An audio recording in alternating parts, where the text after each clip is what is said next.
हाय दोस्तों, आज जिस सॉफ्टवेयर के बारे में हम बात करने वाले हैं वो है inventory and sales management system. इसमें क्या प्रोसेस होता है कि आप कस्टमर वेंडर को एंगेज करते हैं, वेंडर को रजिस्टर्ड करते हैं, उसके बाद जो है फिर आइटम को परचेज करते हैं, उसके बाद स्टॉक करने के बाद आप उसको सेल्स करते हैं, उसकी प्रॉपर सेल्स प्रॉफिट इस तरह की रिपोर्ट्स हैं। तो आइए हम सॉफ्टवेयर का डेमो लेते हैं। मजीद ये कि किसी को अगर ये सॉफ्टवेयर प्रॉपर समझ आता है और वो अपने पास इंस्टॉल करवाना चाहता है कि इसमें कोई कस्टमाइजेशन करवाना चाहता है तो बिल्कुल हमसे रब्ता कर सकता है। कमेंट्स में नंबर और नंबर भी है, व्हाट्सएप भी कर सकते हैं आप, इसके अलावा कमेंट में भी पूछ सकते हैं सवाल। ये लॉगिन करते हैं और चीजें देखते हैं। तो ये एक सॉफ्टवेयर है, डैशबोर्ड है सॉफ्टवेयर का, और उसके बाद जो है इसमें पहला ऑप्शन कस्टमर सप्लायर का है, फिर प्रोडक्ट का है, परचेज का है, एड सेल का है, जो भी सेलिंग होगी सेल्स की लिस्ट है, फिर उसकी रिपोर्ट है, ठीक है, फिर पेएबल रिसीवेबल यानी कि हमें किसको कितना देना है, उससे अमाउंट कितना लेना है, फिर रिटर्न की डिटेल्स हैं, ठीक है। टॉप पे जो ये बताता है कि एक्सपायर होने वाले आइटम्स की डिटेल आ रही होती है। इसके अलावा कुछ ऐसे आइटम जो खत्म होने वाले हैं, जो आपने सिस्टम में ऑलरेडी डिफाइन किया होगा कि अगर ये 20 या 25 रह जाए तो मुझे ये सिस्टम अलर्ट करे कि भाई अब बस ये आइटम खत्म होने वाला है, आप जो है उसको परचेज कर लें।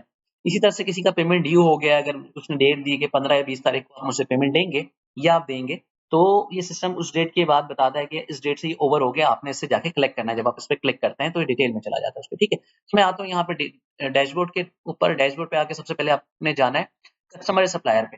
कस्टमर सप्लायर पे क्या करेंगे आप, ये जो है प्रोफाइल कोड उसका ओपन करेंगे, नाम डालेंगे, कॉन्टेक्ट नंबर डालेंगे, एड्रेस से कुछ बेसिक डिटेल्स हैं, और उसके बाद उसका कोई पेंडिंग बैलेंस है तो आप वो यहाँ पे डाल सकते हैं। यानी कि जिस दिन से सॉफ्टवेयर स्टार्ट होगा, जाहिर सी बात है आप उस कस्टमर से उससे पहले से डील कर रहे होंगे, तो हो सकता है उस कस्टमर या वेंडर का कुछ बैलेंस आपके ऊपर हो, आपने देना हो या आपने लेना हो, ठीक है। और उसकी क्रेडिट लिमिट कितनी होगी, यानी कि कस्टमर है उसको मैक्सिमम में 50,000 तक का क्रेडिट दे सकता हूँ, तो सिस्टम अलर्ट करेगा सेल करते वक्त। ऐसा ना हो कि आपने इसमें इस सॉफ्टवेयर को 2-3 यूजर्स चला रहे हो और एक यूजर को पता ही नहीं है कि उसको कितना क्रेडिट देना है, तो सॉफ्टवेयर अलर्ट करेगा उसको कि भाई अब इसका जो भी डिफाइन किया गया क्रेडिट है उससे ज्यादा हो गया। इसकी प्रोफाइल टाइप आप सेलेक्ट कर लेंगे, कस्टमर है या वेंडर है, जो भी यहाँ से इस तरह से, ठीक है। अच्छा, सेव करेंगे तो सेव लिस्ट में तमाम की तमाम चीजें आ जाती हैं। ये तो हो गया पहला ऑप्शन। इसके बाद आपने क्या करना है, प्रोडक्ट में जाना है। प्रोडक्ट में जाके आप आइटम कोड इसी तरह कुछ है तो डाल देंगे, नाम उसका पुट करेंगे, उसके बाद जो है कैटेगरी सेलेक्ट करेंगे। कैटेगरी सेलेक्ट करने के बाद यूनिट है, यूनिट सेलेक्ट करेंगे, और उसका क्वांटिटी बॉक्स यानी कि अगर वो 1 पीस का है तो 1 पीस आप लिखेंगे, या अगर वो बॉक्स में होता है, मिसाल के तौर पे 12 पीस का कोई बॉक्स है, ठीक है, तो यहाँ पे आप लिखेंगे 12, यानी कि एक बॉक्स में 12 पीस होते हैं, क्वांटिटी पर बॉक्स ये है, ठीक है। और बार कोड है तो आप यहाँ पे डालेंगे। इसके अलावा डिस्क्रिप्शन है, आइटम की इमेज कोई है तो यहाँ से आप सेलेक्ट करेंगे आइटम की इमेज, ठीक है, और आपने सेव कर देना। ये पहला काम होगा, ठीक है। आपने क्या किया, कस्टमर किया, कस्टमर को ओपन किया, उसके बाद प्रोडक्ट दिया, यहाँ से आप स्टॉक करते हैं। बात क्या होता है, आप मार्केट से कोई चीज परचेज करके लाते हैं तो यहाँ पे आप चीजें स्टॉक कर सकते हैं, ठीक है। ये तमाम की तमाम चीजें हैं। अब जैसे मैं जैसे ही क्लिक करूंगा स्टॉक पे, तो यहाँ पे ऑप्शन आ रहा है कि आप जो है 520 वाला रेट लाया है आपने या डिफरेंट रेट लाया है। तो सिंपल स्टॉक में कुछ भी नहीं होता, आपने डेट सेलेक्ट करना है, क्वांटिटी सेलेक्ट करनी है, 1000 केजी आप लेकर आ रहे हैं चावल, या 500 केजी या 200 केजी, क्या प्राइस आपको पड़ रहा है, आपको पड़ रहा है 100 रुपए, ठीक है। अब 3 प्राइस हमने यहाँ पे रखा हुआ है, होलसेल प्राइस, ठीक है, कोई अगर आपसे होलसेल प्राइस ले तो आपने 105 डालना है, कोई आपसे रिटेल प्राइस ले तो यहाँ पे आपने 110 डाल देना, और कोई आपसे कंज्यूमर प्राइस, मतलब 2 प्राइस हमने रखा हुआ है, 3 प्राइस सॉरी, कंज्यूमर प्राइस और रिटेल प्राइस। कंज्यूमर प्राइस ये होता है कि ये भी एक तीसरा प्राइस बस रख दिया, आपकी मर्जी है, इसको 112 देना है, 110 देना है, जो भी देना है आप वो सेव कर लें। एक्चुअली सिस्टम में 3 तरह के प्राइस हैं, हमने एक का नाम रखा हुआ WS, एक का नाम RS, एक का नाम कंज्यूमर। अब आप इसको अपने हिसाब से यूज कर सकते हैं, किस वेंडर को क्या देना है, ठीक है। आपने सिंपल सेव कर देना, सेव जैसे ही करेंगे स्टॉक में वो चीज ऐड हो जाएगी। अच्छा, इसी तरह से यहाँ पे है परचेज। कोई भी आइटम है, जाहिर सी बात है परचेज करके लाते हैं, तो यहाँ पे क्लिक करेंगे न्यू पे, ये परचेज ऑर्डर खुल जाएगा। मिसाल के तौर पे आप जो है एक बिल पे मार्केट से, अपने सदर से या बोल्टन से कहीं से भी परचेज किया, या किसी ने आपकी शॉप पे आके माल दिया, या आपका कोई कंपनी है, कंपनी में किसी ना किसी से परचेजिंग कर रहे होते हैं, तो उसका बिल नंबर आ जाएगा, ठीक है, इस तरह से। और इसी तरह जो है आप उस वेंडर का नाम सेलेक्ट कर लेंगे, ठीक है। और इसी तरह से जो है आप आइटम के डिस्क्रिप्शन डालेंगे कि कौन सा आइटम हम परचेज कर रहे हैं यहाँ से, वो आइटम यहाँ पे आ जाएगा, ठीक है। उसके बाद जैसे ही वो आइटम यहाँ पे आएगा, आपने क्वांटिटी डाल देनी है कि भाई 12 पीस में ले रहा हूँ, ठीक है। रेट किस रेट पे ले रहा हूँ मैं, 100 रुपए पे ले रहा हूँ, कोई डिस्काउंट है तो ठीक है, नहीं तो 12 का 100 आ गया। मजीद एक और आइटम है तो आप इस पे क्लिक कर देंगे, यहाँ पे दूसरा आइटम भी जो है आप ऐड कर सकते हैं। तो जैसे ही आप जीरो लिखेंगे, तमाम के तमाम आइटम की लिस्ट आ जाएगी। लेट्स से कि ये है व्हाइट सीमेंट, अभी व्हाइट सीमेंट जैसे ही आता है, यहाँ पे आपने लिया 50 पीस, ठीक है, उसकी रेट आ गया, आप यहाँ पे रेट डालेंगे जैसे 2300, तो इस तरह की चीज आ जाएगी।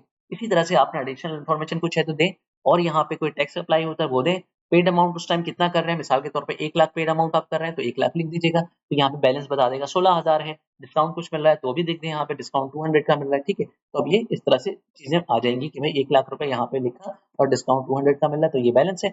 अच्छा, साथ में जो है कैश पेमेंट हो रही है वो डिटेल कर दें, ठीक है। और नेक्स्ट टारगेट डेट, बाकी पेमेंट हम किस डेट को देंगे, तो ये सिस्टम यहाँ पे बताएगा कि भाई बाकी जो है मैं 22 जनवरी 2027 को दूंगा। इस तरह की डिटेल आप सेव कर सकते हैं और सेव जैसे ही करेंगे आपके लिस्ट में आ जाएगा, ठीक है। अब यहाँ पे जैसे ही सेव करेंगे इस तरह की लिस्ट जो है बेसिकली जनरेट हो जाती है। यहाँ से आप क्लिक करेंगे और क्लिक करके उस रिपोर्ट को आप देख सकते हैं या उस परचेजिंग को देख सकते हैं रिपोर्ट की सूरत में, जो भी आपने परचेज किया है। इसको आपने प्रिंट निकाल के सेव करना है तो वो भी कर लें, ठीक है। जो भी एक प्रोसीजर होता है, ठीक है। बेसिकली ये जो भी करंट सिस्टम चल रहा है, ये एक राइस मिल है, राइस ट्रेडर है, उनके यहाँ ये सिस्टम चल रहा है, तो ये सिलसिला है। अच्छा, ये हो गया पूरा, ठीक है। वेंडर की डिटेल जब जब आपने परचेज किया उसकी डिटेल आ गई। अब आप जा रहे हैं सेल करने में, तो सेल करने की विंडो ये है, बहुत इंपॉर्टेंट विंडो, इसको समझना बहुत जरूरी है। यहाँ पे आप आएंगे और ये ऑटोमेटिक ऊपर इनवॉइस नंबर आ रहा होगा, डेट आ रहा होगा, आपका कोई काउंटर कस्टमर है या आपका कोई रजिस्टर्ड कस्टमर है, ठीक है। आपने वो सिलेक्ट कर लेना है। लेट्स से कि शकील रजिस्टर्ड कस्टमर है, मैंने उसको सेलेक्ट किया। जैसे ही मैंने सेलेक्ट किया तो यहाँ पे कुछ चीजें यहाँ पे आ गई, ठीक है। अच्छा, अगर आपको काउंटर सेल करना है तो काउंटर सेल करते हैं, कोई इशू नहीं है, ठीक है। कस्टमर सेलेक्ट करेंगे तो ये तमाम की तमाम एंट्रीज उसके हेड में गिर रही होंगी। तो मैं यहाँ से सिलेक्ट कर लेता हूँ, लेट्स से उस्मान, ठीक है। अच्छा, उस्मान को किस प्राइस पे देना है, होलसेल रेट पे देना है, यहाँ से आप सिलेक्ट कर लेंगे। इसी तरह से कस्टमर का नाम, जाहिर सी बात है काउंटर, अगर कोई काउंटर आ रहा है उस केस में कस्टमर का नाम डालेंगे, अदरवाइज आपका कोई रजिस्टर्ड कस्टमर है तो उस केस में अपना नाम नहीं डालना, ठीक है, वो ऑटोमेटिक उधर आ जाएगा। अच्छा, अब यहाँ पे कौन सा ऐसा प्रोडक्ट है जो आप सेल कर रहे हैं, तो जैसे ये बासमती मैंने सेलेक्ट किया, उसकी स्टॉक क्वांटिटी आ गई, कितना केजी हमारे पास पड़ा हुआ है, प्राइस इसका ये। आप यहाँ से डिफरेंट प्राइस भी सेलेक्ट कर सकते हैं। इसका होलसेल प्राइस क्या था, ये 520 आ जाएगा। इसका रिटेल प्राइस किस पे देना है, 540 आ जाएगा। इसका आपने कंज्यूमर प्राइस क्या रखा हुआ है, ये आ जाएगा। बाय डिफॉल्ट ये कस्टमर के हिसाब से आएगा, ठीक है। जैसे मैं देखें यहाँ पे शकील सेलेक्ट करता हूँ या उस्मान सेलेक्ट करता हूँ, ये प्राइस उसके हिसाब से चेंज हो जाएगी। अदरवाइज ये चीजें इसके करंट, और ये तीनों के अलावा भी आप चाहते हैं कस्टम प्राइस में दूं 500 रुपए में, तो भी आप इसको सेल कर सकते हैं, एडिट कर सकते हैं। अच्छा, कितना पीस देना है, मैंने कहा कि भाई 10 केजी ले रहा है, ठीक है। इसी तरह से कार्टन अगर कुछ है, अगर मिसाल के तौर पे कोई ऐसा आइटम जो कि कार्टन बेस होता है, एक बॉक्स में 12 पीस होता है, तो आपने यहाँ पे एक लिखना है, ऑटोमेटिक ये 12 हो जाएगा, ठीक है। और अगर आप 12 लिखेंगे तो ऑटोमेटिक ये कार्टन में आ जाएगा। डिस्काउंट दे रहे हैं, ठीक है, नहीं दे रहे हैं कोई मसला नहीं, आप इसको ऐड कर दें। अच्छा, दूसरा आइटम कौन सा है, आप उसको कोई और आइटम सेल करना चाहते हैं, जैसे कि प्रोडक्ट 1, ठीक है। तो यहाँ पे ये बता रहा है कि 10 कार्टन का पीस है, ठीक है। तो यहाँ पे सिंपल एक कार्टन लिखूंगा ना, ऑटोमेटिक ये 10 कार्टन कन्वर्ट 10 पीस में कन्वर्ट हो जाएगा, ठीक है। 600 रुपए का आ गया और आपने ऐड कर दिया। इस तरह से लिस्ट बनाएंगे और फाइनल जो है वो, अगर आपको कस्टमर ऑन टाइम पेमेंट कर रहा है, लेट्स से कि 5,600 का बिल बना, तो मैंने इसको 500 एंट्री कर दी यहाँ पे। नेक्स्ट पेमेंट डेट कुछ है, वो कस्टमर आपको बताता है, आप कहेंगे क्या, कस्टमर कहता है मैं 10 दिन बाद दूंगा, तो आप 18 से जाके 28 पे क्लिक करते हैं, तो यहाँ पे इसको सेव कर देते हैं। मिसाल के तौर पे 5,000 दे रहा है, ठीक है। और इसी तरह से 5,600 में से 5,000 दिया, 600 बैलेंस आ गया। आपने कुछ नहीं करना, सिंपल सेव इनवॉइस पे क्लिक करना है। जैसे ही सेव इनवॉइस पे क्लिक करेंगे, ये आपका एक इनवॉइस क्रिएट कर देगा। ये इनवॉइस आप प्रिंट निकालेंगे या पीडीएफ निकाल सकते हैं या वर्ड या एक्सेल में एक्सपोर्ट कर सकते हैं और कस्टमर को दे सकते हैं कि टोटल अमाउंट उसने ये पे किया है, 5,000 ये है, 600 ये है। अब यहाँ पे आप स्टम्प लगाना है प्रिंट निकाल के, वो भी कर सकते हैं, या ऑटोमेटिक ये इलेक्ट्रॉनिक इनवॉइस होती है, या किसी को सेंड भी कर सकते हैं, ठीक है। तो ये एक सिंपल सा फ्लो है सेल्स सिस्टम का। इसके अलावा सेल्स की रिपोर्ट है, जो भी आपने सेल्स की होंगी उसकी रिपोर्ट्स यहाँ पे आ जाएंगी। जैसे व्यू डेट ये करेंगे, व्यू रिपोर्ट तमाम की तमाम सेल्स आ जाएंगी यहाँ पे। जो प्रीवियस डेट डालेंगे वो आ जाएंगी। किसी order wise sales order wise देखना है उस पे आ जाएंगी। कस्टमर वाइज देखना है, ये उससे बताएगा इस कस्टमर को कब कब आपने सेल किया है। वेंडर वाइज देखना है, किसी खास प्रोडक्ट की सेल्स देखनी, वो यहाँ पे आ जाएगा। तमाम की तमाम डिटेल्स आपको यहाँ पे मिल जाएंगी। आपने जो सेल किया है, टोटल आपकी परचेसिंग प्राइस इतनी थी 5,400, जो एक्चुअल सेलिंग हुई है 5,600 की हुई, तो आपका प्रॉफिट 200 का हो गया। अच्छा, कैश इन हैंड कितना आया आज के दिन में, ये उस डेट के दरमियान ये बताएगा कि 5,000 आया है, और ये बैलेंस कितना है। तो इस तरह की तमाम डिटेल्स आ जाती हैं। इसको प्रिंट भी कर सकते हैं, आप प्रिंट करना चाहें तो ये प्रिंट भी हो जाएगा। आप अपने लिए रिकॉर्ड पर्पस के लिए इसको सेव करके रख सकते हैं, ठीक है। अच्छा, इसको मैं करता हूँ क्लोज। इसी तरह से नेक्स्ट ऑप्शन है पेएबल रिसीवेबल। ये दो विंडो है, ये आपको बताता है कि किस किस कस्टमर को, आप वेंडर को आपने पे करना है रिसेंटली, ठीक है। तो ये डिटेल्स आ रही है, जैसे आपने किसी से माल लिया होगा उसको पे करना है, तो आप यहाँ पे व्यू डिटेल पे क्लिक कर दें। ये एक इनवॉइस, एक मिनट, ये एक इनवॉइस मैं चेक करवा देता हूँ। इस तरह से एक इनवॉइस ओपन हो जाएगा कि इस इनवॉइस कह रहा हूँ, ये एक परचेज ऑर्डर ओपन हो जाएगा कि आपने इस वेंडर से माल लिया था इस डेट को, और आपने 2250 रुपए में से इतना अमाउंट, टोटल अमाउंट इतना हुआ, बट आपने कितना पे किया 2250। 113 या कुछ अमाउंट बेसिकली बैलेंस है, ठीक है, पेड अमाउंट आपकी 0 थे, ठीक है, टोटल अमाउंट ये था, 113 रुपए टैक्स लगा, तो ये मिला के 2363 हो गया और अमाउंट बैलेंस है। तो इस तरह की डिटेल के लिए जो है आपको ये पेएबल हमने दिया हुआ, अब यहाँ पे जाके पेमेंट रिसीव कर सकते हैं या अपने जो कस्टमर वेंडर है उसको मजीद पेमेंट कर सकते हैं, ठीक है। तो ये एक सेक्शन दिया हुआ पेएबल का, और ये रिसीवेबल का मतलब ये है कि आपको कस्टमर से कितना कितना लेना है, ठीक है। तो ये आप व्यू डिटेल पे जब जाएंगे तो यहाँ पे डिटेल आ जाएगी कि इस कस्टमर से कितना लेना है, यहाँ पे बता रहा है, आप इस पे सिलेक्ट करेंगे तो इसकी बेसिकली इसकी डिटेल खुल जाएगी कि इस कस्टमर से आपने कितना लेना है। अच्छा, मैं यहाँ पे जाता हूँ, जैसे कि एक कस्टमर शकील, इस पे चला जाता हूँ, ठीक है, और 140 का अमाउंट था और ये इसका बिल है, तो ये बता रहा है कि इस रिसिप्ट पे आपने लिया है और इसने एक ही बार 100 रुपए पे किया है, ठीक है। तो ये तमाम के तमाम इनवॉइसेस की डिटेल बस दिखा देता है कि आपने उस दिन इस बंदे को इस डेट को इस बंदे को सेल किया था, तो इसका ये बैलेंस रह गया, ठीक है। तो यहाँ पे एक छोटी सी विंडो में आपको टॉप वो यूजर्स मिल जाते हैं जिनसे आपको लेना है या देना है, इसलिए इसका नाम पेएबल रिसीवेबल रखा है, वन गो में आपको चीजें मिल जाए। रिटर्न में डिटेल मिल जाती है कि कोई अगर रिटर्न कर रहा है, मिसाल के तौर पे अभी हमने सेल्स किया था, ठीक है, आज की डेट पे कुछ सेल्स हुई, तो आज की डेट पे जो जो हमने सेल किया है ना, वो यहाँ पे हम सेलेक्ट कर लेंगे। मिसाल के तौर मैंने न्यू उस्मान को सेल किया था, शो लिस्ट करता हूँ, तो उस्मान को जो जो मैंने सेल्स किया वो आइटम यहाँ पे आ गया। अब उस्मान कुछ वापस कराता है, जैसे कि मैं सेलेक्ट करता हूँ ये प्रोडक्ट 1, अब उस्मान वापस करा रहा है, इसमें से 2 केजी या 2 आइटम वापस करवा रहा है, रिटर्न टाइप वजह क्या है, डैमेज है या कुछ है, डेट एक्सपायर हो गया, तो मैं डैमेज कर देता हूँ। अच्छा, डैमेज होगा तो ऑटोमेटिक आपके स्टॉक में वो नहीं आएगा, अगर अदर होगा तो वो आपके स्टॉक में ऐड हो जाएगा, डैमेज का मतलब वो ज़ाया हो जाएगा, ठीक है। ये लिख देंगे रीजन और आज ही की डेट डाल देंगे, आज ही के आज वो कर रहा है, सेव करेंगे, तो ये जो है आपकी एंट्री हो जाती है। इससे फायदा ये होगा, कल को देख सकते हैं कि कितना आइटम हमारे पास रिटर्न आया, किस वजह से आया है, डैमेज की वजह से, एक्सपायरी की वजह से या किसी और वजह से, ठीक है। तो ये एक बेसिक सा सिस्टम है। इसी तरह से आप डायरेक्ट पेमेंट कोई कस्टमर जब जिसको आप सेल करते हैं, मिसाल के तौर पे हमने उस्मान को सेल किया है, तो उसकी पूरी डिटेल यहाँ पे आ रही होगी कि कब-कब, किस-किस इनवॉइस पे कितना सेल किया है, ठीक है। आज की डिटेल है मिसाल के तौर 18 जून की, मैंने उसको क्या सेल किया, देख 5,600 का सेल किया, उसने पेमेंट की 5,000, तो डेबिट क्रेडिट इस तरह से आ रहा है। आप मजीद जाते हैं देखना कि उसका एक्चुअल जो है वो क्या अमाउंट वो लेकर गया, वो क्या आइटम लेकर गया, तो व्यू पे क्लिक कर दें, डिटेल आ जाएगी कि उसकी ये वाली इनवॉइस थी, ठीक है, और वो इस इनवॉइस पे क्या आइटम लेकर गया। जैसे ही क्लिक करेंगे आपको यहाँ पे नजर आ जाएगा कि 10 केजी वो बासमती लेकर गया और एक प्रोडक्ट लेकर गया। तो इस तरह की चीजें हैं, ठीक है। सॉफ्टवेयर में पूरी पेमेंट है, अगर वो दोबारा पे कर रहा है कोई अमाउंट, उसका 5,000 या कुछ बैलेंस रह गया, नीचे टोटल आ रहा है कि टोटल उसने 1 लाख इतने का माल लिया है और इतना जो है वो तो ये जो है इसकी पूरी डिटेल कस्टमर का पूरा लेजर नज़र आ जाता है। कस्टमर लेजर की रिपोर्ट में आपको मिल जाएगा डायरेक्ट पेमेंट में। जैसे ही कस्टमर सेलेक्ट करेंगे नीचे पूरी पेमेंट नज़र आ जाएगी, उसकी हिस्ट्री आ जाएगी, ठीक है? कितना बैलेंस है, कब-कब उसने माल लिया है। अगर उस वक़्त भी वो कुछ पे कर रहा है तो आप क्या करेंगे, मिसाल के तौर पे वो ₹500 पे कर रहा है, तो आप यहाँ पे एक चेक नंबर दे रहा है तो चेक नंबर डाल दें, नहीं दे रहा है तो कोई मसला नहीं है। नेक्स्ट पेमेंट डेट वो कब देगा आप डिफाइन कर दें। इससे बस एक नोटिफिकेशन याद रह जाता है कि अच्छा हम कस्टमर से इस दिन पेमेंट लेनी है और उसको ऐड पेमेंट कर दें। तो जैसे ही ऐड पेमेंट करेंगे ये देखिए ₹500 आ गया, उसको डायरेक्ट पेमेंट हुई। बेसिकली जो पहले आप सेल कर रहे थे उस सेल की इनवॉइस के अगेंस्ट वो पेमेंट कर रहा था और यहाँ पे कोई इनवॉइस नहीं है, डायरेक्ट पेमेंट है, तो यहाँ पे डायरेक्ट आप रिसीव कर सकते हैं।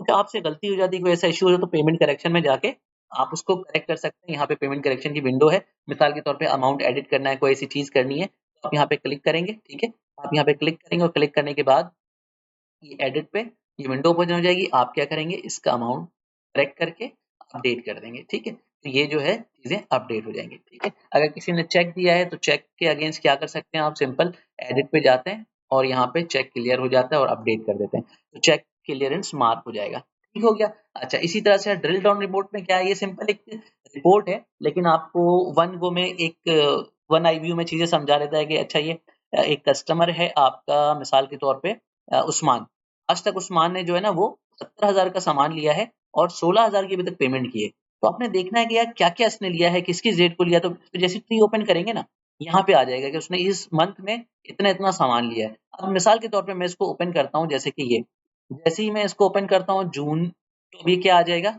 इसने एक इनवॉइस एक बार परचेज़ किया हमसे। मज़ीद इसको आप ओपन करते हैं तो इसकी डिटेल आ जाएगी। अच्छा, उस दिन उस इनवॉइस पे क्या-क्या आइटम गया था, बासमती गया था, प्रोडक्ट ये गया था, इसका इतना अमाउंट लेकर इतनी क्वांटिटी लेकर गया था जिसका ये अमाउंट बना, इसकी मतलब एक ड्रिल डाउन रिपोर्ट है। आप इसको ट्री व्यू करते हुए डिग इन कर सकते हैं, ठीक है। ड्रिल डाउन रिपोर्ट का ये फायदा होता है। अच्छा, प्रोडक्ट कैटेगरी सिंपल, जो आप प्रोडक्ट यहाँ से ऐड करते हैं उसकी एक कैटेगरी की लिस्ट है, तो आप ये कैटेगरी की लिस्ट यहाँ से क्रिएट कर सकते हैं। न्यू पे क्लिक करके कोई भी कैटेगरी डालेंगे तो वो उस प्रोडक्ट के पेज पे नजर आना शुरू हो जाएगा। आइटम की यूनिट्स हैं, ये भी उस प्रोडक्ट के पेज जैसे केजी हो गया, मीटर हो गया, पैकेट हो गया, ये चीजें आप डालेंगे तो प्रोडक्ट ऐड करते वक्त वो चीजें नजर आ रही होंगी। सेल रेट चेंज, अब जैसे मैंने बताया था आपको, प्रोडक्ट ऐड करते हुए मैं कुछ रेट डालता हूँ, ठीक है, मैं चाहता हूँ कि इनका प्राइस चेंज हो, तो यहाँ से भी आके सेल रेट चेंज कर सकता हूँ मैं। जैसे ही जाता हूँ सेल रेट चेंज में, तो आप उस प्रोडक्ट को एडिट करेंगे। बासमती को अब ये बता रहा है कि क्या सेट करना है, यूनिट प्राइस सेट करना है, रेट 2 सेट करना है, रेट 1 सेट करना है, कंज्यूमर प्राइस क्या है, ठीक है। तो यहाँ यूनिट प्राइस तो ऑटोमेटिक आपकी परचेजिंग प्राइस होती है, लेकिन बाकी चीजें सेट कर सकते हैं यहाँ से, ठीक है। अच्छा, इसी तरह से कस्टमर वाइज रेट, ये बड़ा इंपॉर्टेंट पॉइंट है।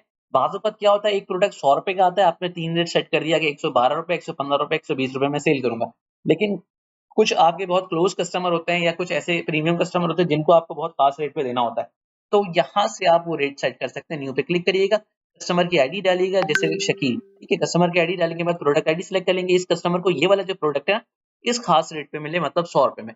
तो जब जब ये कस्टमर सेलेक्ट होगा, ऑटोमेटिकली उस लिस्ट में, उस प्राइस के कॉलम में ये वाला अमाउंट आ रहा होगा, ठीक है। तो ये अच्छा ऑप्शन है सॉफ्टवेयर में, वरना ये ऑप्शन सॉफ्टवेयर में मौजूद नहीं होता।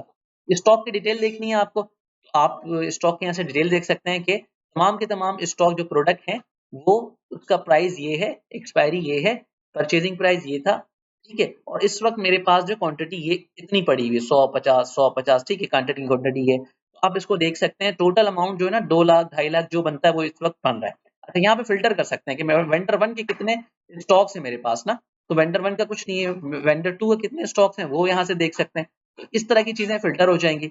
इसी तरह से आप अदर रिपोर्ट में या गोडाउन में जाएंगे तो यहाँ पे कुछ अदर रिपोर्ट में वही चीज है, ये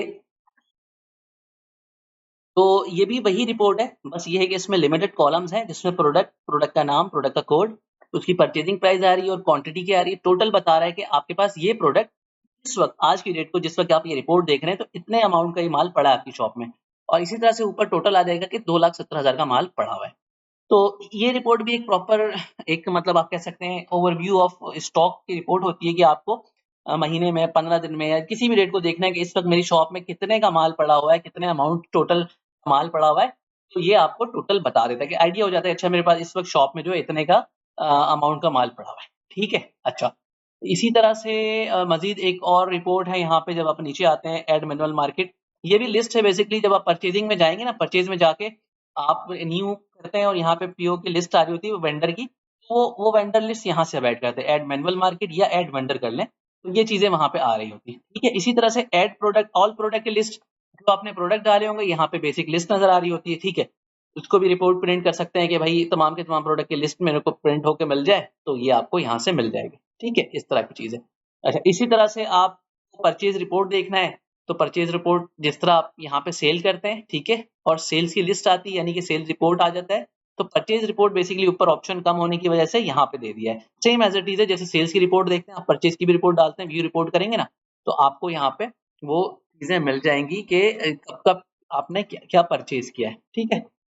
ये है, परचेज ऑर्डर पे जाना है, फिर क्लिक करेंगे परचेज ऑर्डर पे, इस तरह की चीजें आ जाएंगी, ठीक है। अच्छा, इसी तरह से प्रोडक्ट कंपनी वाइज देखना है, जो कि मैंने ऑलरेडी आपको दिखाया हुआ है कि किस कंपनी को सेलेक्ट करेंगे उससे कौन से प्रोडक्ट है वो आ जाएंगी, ठीक है, तो इसका वो इशू नहीं है। इसी तरह से समरी रिपोर्ट है। ये समरी रिपोर्ट क्या होती है, बेसिकली आप डेट वाइज ना चीजें कुछ एंटर करते हैं। जैसे ही मैं व्यू रिपोर्ट करूंगा, तो इस दिन के हिसाब से बता रहा है कि आज के दिन आपका जो है इतना सेल हुआ है, ठीक है, और इतना परचेज हुआ है। कॉस्ट ऑफ सेल मतलब इतने का परचेज किया आपने, इतने का सेल किया है, तो 200 का प्रॉफिट हुआ है। अगर कुछ मैं एक्सपेंस डालता तो यहाँ पे एक्सपेंस की डिटेल आ जाती। इसी तरह से कैश एंड सेल रिकवरी में क्या होता है, कुछ अगर रिकवरी हुई, किसी ने सिर्फ बैलेंस पेमेंट दिया है, तो वो यहाँ कॉलम में आ जाता है। अच्छा, इसी ऊपर जो हेडिंग्स है ना, इन्हीं का मैं एक proper sales and cash recovery के नाम से एक और टेबल दिखा रहा हूँ, जिसमें इसी की वैल्यू दिखा रहा हूँ। जैसे इस डेट को कैश सेल हुआ कितना, 5,000 का, जो कि ऑलरेडी हुआ है। रिकवरी कितनी हुई, 500 की, ठीक है। इसी तरह से एक्सपेंस कोई पुराना डाला है किसी ने, तो एक्सपेंस की डिटेल आ जाएगी। टोटल जो है इसको मिला के यहाँ पे मैं दिखा रहा हूँ, ठीक है। हाँ, कैश बॉक्स में कितना पड़ा हुआ वो, और इन हैंड काउंटर में कितना पड़ा हुआ ये वो है, ठीक है, उसको टोटल मिला के दिखा देता है। अब जैसे आप सेलेक्ट करेंगे, ठीक है, और सेलेक्ट करने के बाद आप ये बताते हैं कि सेलेक्ट करने के बाद प्रीवियस काउंटर में जो है ना वो कितना था, कुछ भी नहीं था, लेट्स से 0 था, और आज जो है वो 5,000 में रख रहा हूँ, ठीक है। सबमिट मतलब 5,000, इन अमाउंट में से 5,000 निकाल दे रहा हूँ, तो जैसे सबमिट कर देंगे ये अमाउंट हो जाएगा, कैश बॉक्स में चला गया। अब जो इन हैंड काउंटर में बचा है ना, वो सिर्फ और सिर्फ 500 बचा है, ठीक है, तो ये डिटेल आ जाएगी। अब कल जब आप जाएंगे तो आपके इन हैंड काउंटर में ये 500 रुपए आ रहा होगा। इसी तरह से एक रिपोर्ट यहाँ पे कुछ निकल जाएगी, जैसे रिपोर्ट देखना चाहते हैं तो ये नीचे आ गई, प्रिंट करना चाहते हैं तो ये प्रिंट हो जाएगा। इसी तरह से रिकवरी डिटेल ये क्या-क्या मैंने रिकवर किया इस पे क्लिक करेंगे तो रिकवरी की डिटेल प्रिंट हो जाएगी। तो बेसिक सी कुछ चीज़ें हैं, आज के दिन में किसने क्या-क्या दिया है वो चीज़ें आ जाती हैं, ठीक है? अच्छा, इसी तरह से और मज़ीद एक्सपेंस डालने का ऑप्शन ये है, ठीक है? एक्सपेंस का मतलब जैसे आप किसी लड़के को कोई सैलरी दे रहे हैं, गैस का बिल है, फलान की सैलरी है, टी है या अदर कोई एक्सपेंसेस है, इलेक्ट्रिसिटी, वो यहाँ से टाइप डिफाइन करेंगे, ठीक है? जिसमें आप जब ऐड एक्सपेंस में जाते हैं, तो ये ऐड टाइप का ऑप्शन है, जैसे ही इस पे क्लिक करते हैं, तो ये विंडो ओपन हो जाती है, ठीक है? टाइप वाली। इसी तरह से उसके बाद जब आप टाइप डिफाइन कर लें तो वो टाइप यहाँ पे लिस्ट में आ रहा होता है, बेदाल की सैलरी है, गैस का बिल है, लंच है या अदर कोई एक्टिविटी है, वो सिलेक्ट करते हैं आप लिस्ट में से और उसके बाद डेट डालते हैं और अमाउंट डालते हैं, अमाउंट डाल के जैसे ही सेव करेंगे तो लिस्ट में आ जाएगा, ठीक है? इसकी बेसिक सी रिपोर्ट है एक्सपेंस की, ये आपको बताता है कि किस डेट को कितना एक्सपेंस हुआ है।